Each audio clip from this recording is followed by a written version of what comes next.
Symbols are an essential part of human life. We see them everywhere. And it's especially true with nations. The bald eagle is the symbol of the United States. The two-headed eagle is the symbol of Russia. And the rising sun represents Japan. And for today's Hidden Treasure, we'll take a look at another national symbol, the grapevine. You see, the grapevine was the prominent symbol of the nation of Israel, representing life and hope. In fact, in Psalm 80, verse 8, we read a song about Israel. You, God, have brought a vine, Israel, out of Egypt. You have cast out the nations and planted it.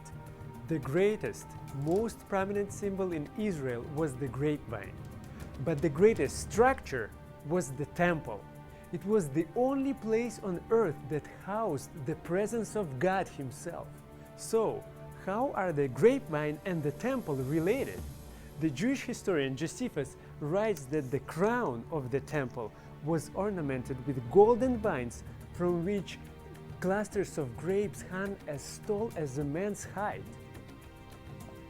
The temple was adorned with golden vines because the temple was something that gave life and hope to the nation of Israel. After all, this was the very place where God Himself was supposed to dwell. So, the temple represented God's presence and it was adorned with the grapevine, a symbol of life and hope. But then Jesus comes along and says, I am the vine, you are the branches. He who abides in me and I in him bears much fruit, for without me you can do nothing. In Jesus, we don't just get an empty symbol that points to some hope in the future.